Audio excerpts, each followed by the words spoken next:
noite! Está começando o nosso Mais Vida para todo o Brasil aqui pela Rede Vida de televisão. Um beijo bem gostoso para você, ó. Obrigado pelo carinho da sua audiência já no comecinho do nosso programa. É o último programa do ano, olha só como passou rápido, né?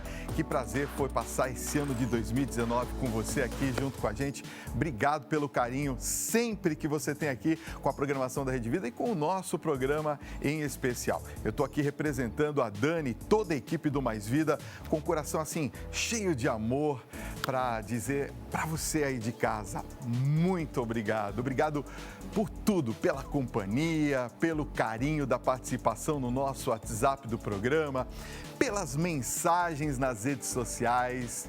Um obrigado muito especial por você estar com a gente todas as segundas e sextas-feiras e por permitir que a gente entre aí, ó, na sua casa, em qualquer cantinho desse nosso Brasilzão e fazer parte da sua família. Mas o ano ainda não acabou não, hein? Vem comigo para mais uma edição inédita do nosso Mais Vida. Então, ó, prepare-se, porque eu quero dizer para você, ó, se você é daqueles que vive fazendo promessas, né, de ano novo, né? Eu prometo que o ano que vem eu vou fazer emagrecimento, né? Assim, sempre promessas de ano novo. Mas aí você fala assim, eu tenho dificuldade para cumprir essas promessas, né? Então preste atenção, no programa de hoje nós vamos receber a nossa amiga palestrante Meire Camia para falar sobre os 5 principais erros que devem ser evitados na hora do planejamento das metas de início de ano. Ela também vai dar dicas de como sair dessa autossabotagem. Ó, que bacana! Bom, a noite de hoje também reserva muita diversão. A gente vai se impressionar com os truques e as mágicas do ilusionista Jimmy. Vai ser assim de encher os olhos e eu, se fosse você, não perderia por nada desse mundo. E a gente vai começar o nosso Mais Vida desta segunda-feira falando sobre um tema que você gosta e você pede muito aqui no nosso programa, né? Saúde! Ó, o final do ano chegou e com ele as tão divertidas férias e festas, não é? É tão gostoso. E é essa época oportuna para reunir a família, viajar no final do ano, aproveitar, descansar daquele ano intenso de trabalho, de correria estressante, né? Mas apesar de ser tempo de folga e de descanso, nós não podemos nos esquecer da nossa saúde e da saúde, claro, dos nossos baixinhos, não é verdade? Bom, segundo o Ministério da Saúde, nas férias, os acidentes domésticos aumentam em 25%. Os cuidados com praias e parques têm que ser redobrados no período e algumas precauções devem ser tomadas para evitar dores de cabeça. Para não ter problemas nesse período tão esperado e curtir com tranquilidade a sua família, as férias, nós recebemos agora, aqui no nosso programa, a pediatra doutora Paula Celan, que vai nos fornecer dicas valiosas sobre como cuidar corretamente das crianças nas férias e viagens de fim de ano. Vamos lá para esse papo gostoso? Bem-vinda, doutora! Obrigada. Tudo bem? Tudo bem? Muito bem. E eu que agradeço de você ter vindo aqui no nosso último programa Do ano. Vamos lá, preparar para 2020. Falar de férias, né? Que É a época que as crianças né? mais esperam, né? E os pais também, né? A gente Ainda mais as férias de verão, também, né? Para a gente poder passear um pouquinho. Agora, é verdade que visitar o médico antes de viajar é muito importante? Agora eu te pergunto, não é uma prática muito comum dos pais, não, né? Nas férias os pais dão uma relaxada, né? Não é? Esquecem dos médicos também. Mas é importante visitar antes, sim, até para fazer o famoso check-up, né? Nas crianças também ele existe. Tem que ver o peso, a altura, a alimentação, a gente dá orientações sobre o fim de ano e o mais importante também é checar as vacinas, né? Se as vacinas estão em dia. Principalmente quem vai viajar para locais que são exigidos vacinas, inclusive, não é? Sim. Fora do país, E ainda mais principalmente. agora, né? Com a história do sarampo, tem que sempre ver se está tudo em dia para as crianças. Quais são as poderem principais viajar. vacinas que seriam, assim, necessárias o pai dar uma olhada com mais cuidado? Normal, assim, depende da faixa etária da criança, né? Tá. Até 1 ano tem aquelas que tem que ser mensais e elas têm que estar certinhas para a criança poder sair, né? Principalmente as de meningite, que são muito importantes, né? Entendi. Agora, no verão, menos importante importante a influenza, mas na época sazonal de março a junho elas são muito importantes. E a do sarampo tem que estar em dia, né? Agora quem checou, se tem 2 doses, está tudo bem. Se não tem as 2 doses, tem que tomar. Entendi. Agora, a gente sabe que essa época também é propícia a ter acidentes, não é? Quais são os acidentes mais comuns envolvendo crianças nessa época de férias? Bom, em primeiro lugar, o que a gente mais se preocupa é com a piscina, né? As crianças... Até acidentes que muitas das vezes a gente não tem controle, né? Pois é. Os parques aquáticos, né? E principalmente as de casa, né? Porque às vezes dá um descuido e a criança cai ali e pode acontecer um acidente. A maneira mais correta e mais segura de não permitir que a criança vá para a piscina sozinha é ter aquelas... São umas redes que a gente coloca em volta da piscina, colocadas por uns cabos, assim. Então ela fica em volta da piscina e não permite que a criança entre sozinha. Porque aquelas redes, aquela proteção em cima da piscina, a criança, mesmo que vai em cima da piscina, ela pode cair lá dentro. Ah, entendi. Então não é tão segura. A o mais capa, seguro né, é cercar, isso, a capa. O mais seguro é cercar mesmo a piscina.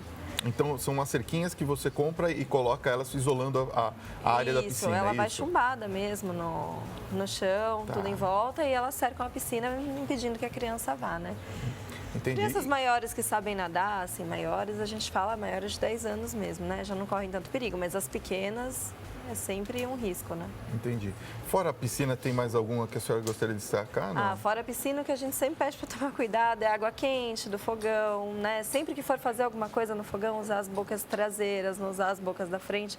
Que as crianças, por mais que ela não vá com a intenção de ir até o fogão, mas ela pode passar, bater o braço, derrubar, se queimar. Entendi. Derrubar, por exemplo, um tacho de gordura, por exemplo, sim, né? Sim, ou até uma água fervendo, né? A mãe está lá fervendo a água para fazer o café.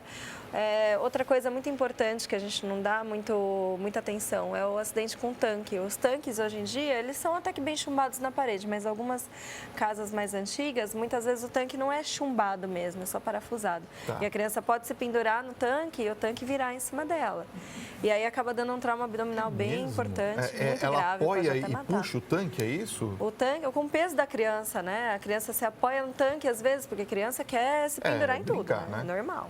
Eles se pendura no tanque, vê aquilo lá e põe os pés para cima, e na hora o tanque pode virar em cima dela e voltar. E aí, com aquela força, cair no abdômen, é muito importante. E tem outro também, que não é tão frequente, do balde. As crianças menores, elas podem se afogar dentro do balde. Então, às vezes, a mãe está lá limpando a casa, coloca o balde cheio de água, com produto e tudo mais. A criança pode entrar, se virar naquele balde, entrar e se afogar naquilo mesmo.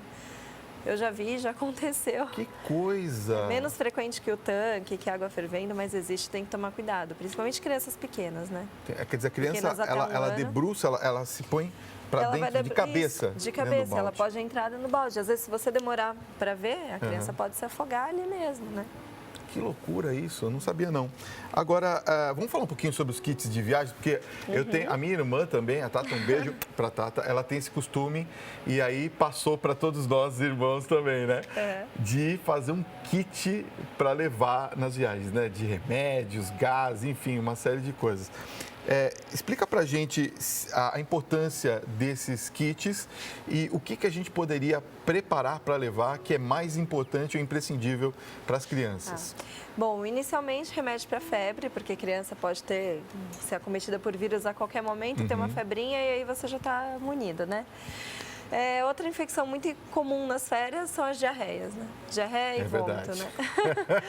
Até porque tem muitos vírus nessa época do ano, aumenta a incidência mesmo por conta do calor e a alimentação acaba saindo um pouco do padrão, às vezes come alguma coisa que proliferou ali mais bactéria, a criança pode ser acometida por diarreias e vômitos. Então, sempre manter uma hidratação boa. Tem aqueles sorinhos que vendem na farmácia, uns sorinhos com sabor para hidratar. E esses são bons de levar no kit. Remédios para vômitos também são bons de levar no kit. Entendi.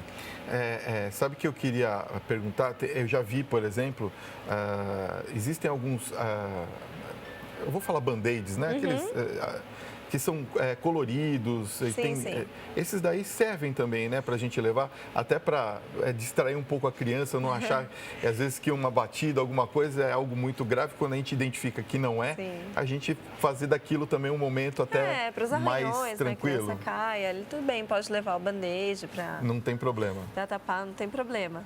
Mas esses machucados, o band-aid é bom para usar quando a criança está brincando para não se bater de novo. Mas quando ela está quietinha, em repouso, deitada, é até bom deixar aberto, porque o ar também ajuda a cicatrizar mais rápido. Então, para não deixar 100% fechado o tempo inteiro, né? Aí deixar respirar um pouquinho. Deixar respirar é bom. Sabe o que eu queria perguntar para você, doutora Paula, a respeito da praia? Porque a gente tem um acesso muito liberado das crianças na praia e a gente perde um pouco o controle. Por mais que a gente queira ter controle das crianças, é difícil de segurá-las sentadas, sem fazer absolutamente nada, nenhum, ou assim, ficar, né? só brincando na areia ali, né? Quais são as recomendações que a senhora pode passar para os pais que estão nos acompanhando agora? Em relação à segurança, em relação à né? segurança nas praias. Em segurança nas praias, o que os pais podem fazer é pegar uma pulseirinha e colocar, escrever mesmo com um papel de plastificado, né? Porque elas vão entrar na água, tudo, então vai molhar. O nome da criança, o telefone dos pais, porque acontece, e é muito rápido. Às vezes você vai ali pagar o sorvete que está comprando, e aí quando você olha, a criança já correu. Já foi. E a praia lotada fica difícil. Então, ter o telefone, ter uma identificação da criança no bracinho ou até no pezinho, é uma boa forma de evitar, né? Perder eles por ali. E o consumo de alimentos? Porque as crianças querem absolutamente, você de Tudo, casa né? vai concordar comigo, querem absolutamente tudo que tem na praia, né? Desde os suquinhos, aqueles suquinhos que são vendidos no plástico, a raspadinha. Né? Eles adoram. Não tem jeito, né?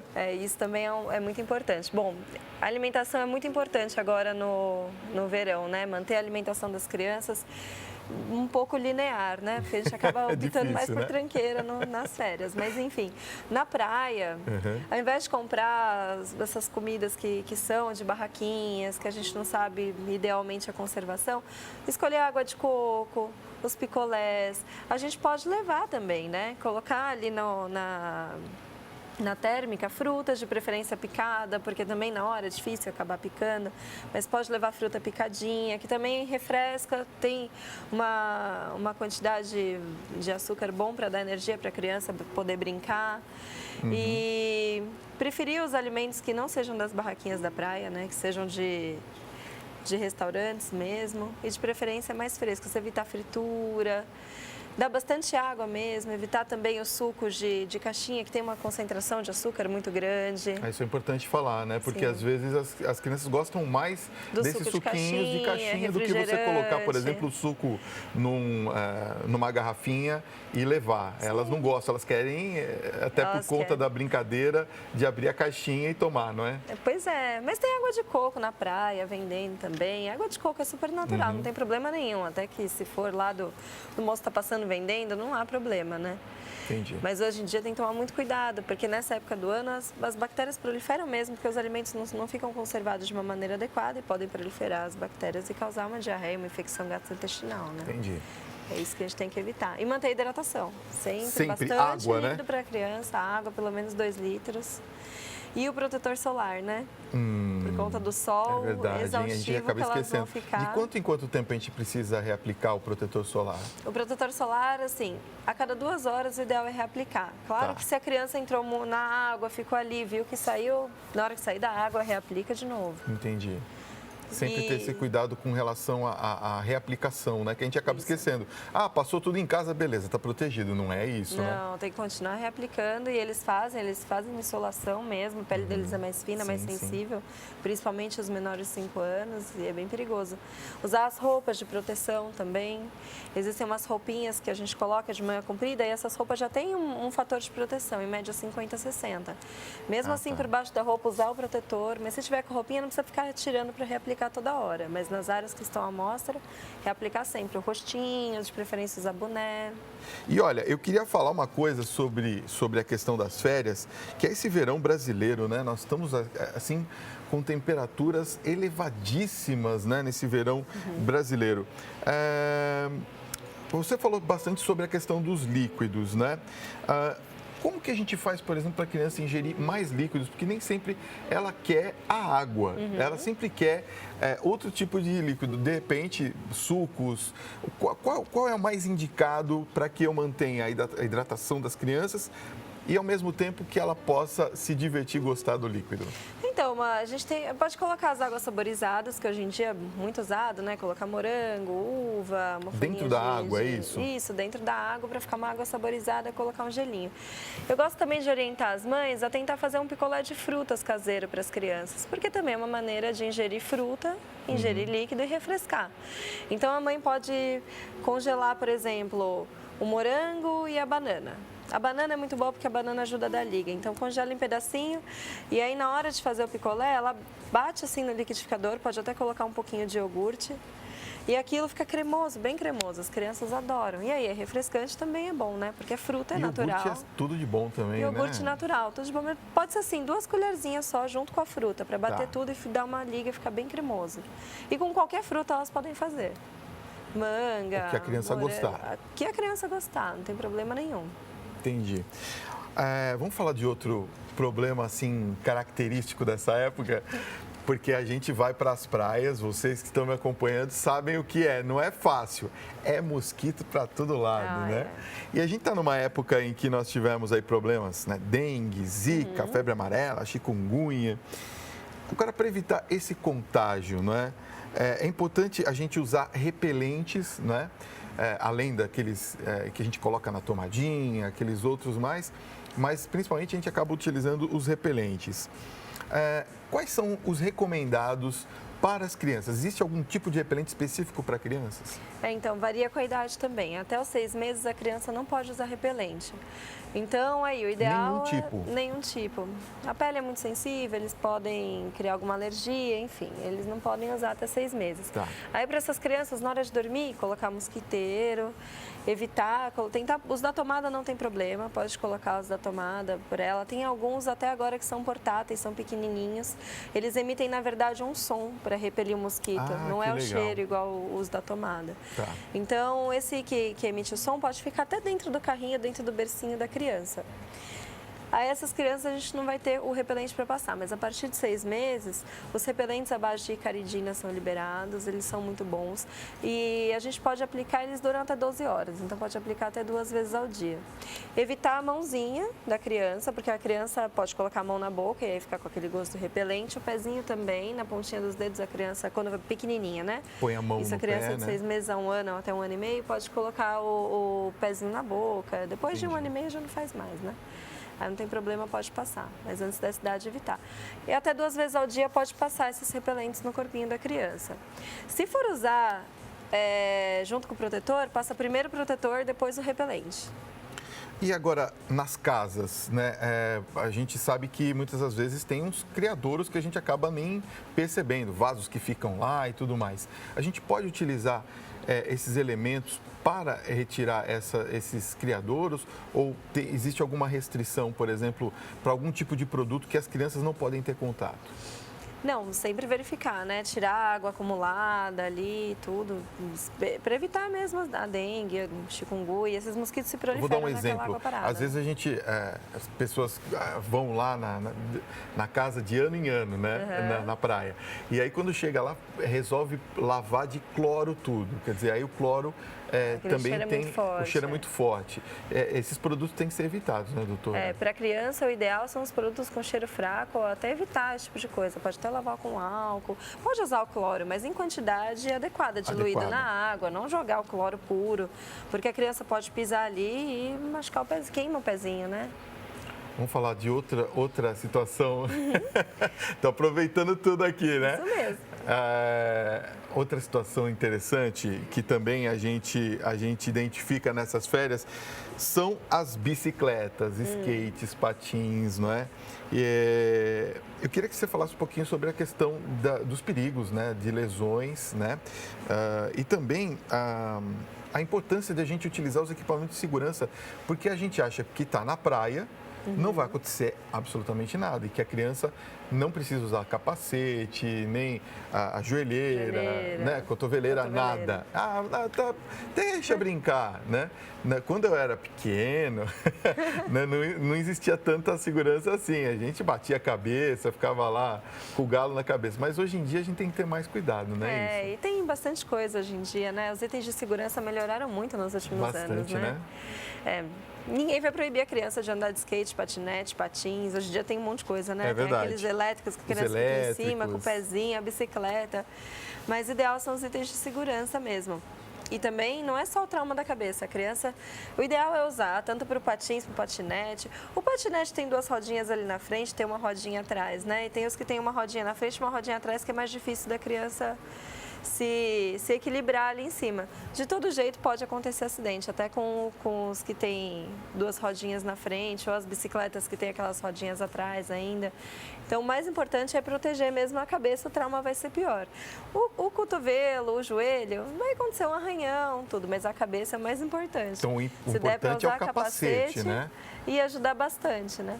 Nem sempre todas as crianças usam, nem querem usar, né? Principalmente os maiorzinhos, é difícil da gente impor E outra, isso. né? Eles usam, às vezes, a época da praia, né? Do descanso das férias, para falar assim, agora eu quero tirar uma rodinha de trás, né? Isso, e aí que mora o perigo. Que mora o perigo. E nessa transição de tirar uma rodinha ou mudar de usar do patinete duas rodinhas na frente, usar de um só, aí que é importante mesmo usar os itens de segurança, principalmente o capacete, né? Porque a criança fatalmente vai cair, né? Pode acontecer, ela não está acostumada ainda a andar com uma rodinha só, se equilibrar daquela forma.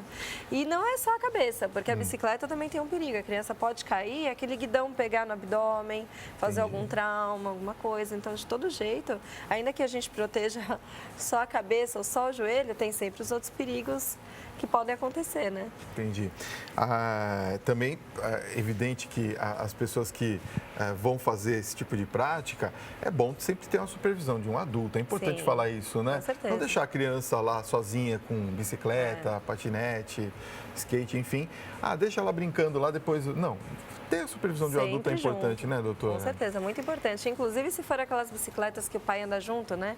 A criança coloca na cadeirinha, é importante que os dois estejam de capacete, né? É verdade. Para proteger o pai e a criança. Às vezes o pai fala, não, eu não preciso. Precisa sim. A cadeirinha também é acoplada de forma certa, né? Uhum. Falando um pouquinho sobre a questão dos ferimentos, quais são os primeiros procedimentos? Por exemplo, quem infelizmente teve um ferimento, caiu, machucou, qual que é o primeiro passo? Já usa os antissépticos? Sai correndo para o hospital? Sai correndo para o hospital? Assim, se for só um arranhão, você vê que a criança ralou ali o joelho, caiu, ralou o joelho. Então, vamos lavar com água e sabão mesmo. Primeiro, água e sabão só. Pode aplicar um antisséptico e depois, para a criança não se ralar de novo, pode colocar o band-aid, é aquilo que a gente falou, na hora de dormir. Ou quando estiver quietinha, pode deixar um pouco aberto para respirar. Agora, é claro, se teve um corte mesmo, um corte profundo, viu que não vai estancar aquele sangue, aí pode até jogar um pouquinho de água e sabão na hora, só para lavar, coloca um paninho, uma gaze por cima e aí tem que ir para o hospital mesmo, porque muitas vezes precisa da ponta e tudo mais, aí precisa ser avaliado, né? Muito bem. Ou se tiver uma dor muito importante, a criança caiu, viu que o pé não está andando direito, machucou, pode ter luxado, feito uma fratura, aí tem que ir para o hospital também, para ver. Não adianta querer imobilizar em casa, colocar uma faixa, uma gambiarra que não vai dar certo, né? Entendi. Doutora Paula Celan, muito obrigado pela sua presença. Foi incrível o nosso papo. Se você quiser mais informações, é só você acessar o Instagram da doutora, que é muito fácil, @DRA Paula Pediatra. Está aparecendo aqui no vídeo, @DRA Paula Pediatra, para você bater um papo e fazer outras perguntas, né, doutora? Sim, pode Obrigado, viu? Obrigada a você. Um bom ano novo para você, tudo de bom para você, para a família, tá? Bom 2020 para a gente. Bom 2020 para nós. E no próximo bloco nós vamos falar sobre os 5 erros que devem ser evitados em metas de início de ano. E a nossa convidada é a psicóloga e palestrante motivacional Meire Caminha. E ainda hoje uma performance pra lá de especial com o ilusionista Jimmy. Tcharam! Tá muito bacana o nosso programa de hoje. O intervalo é rapidinho e eu volto já já. Fica comigo!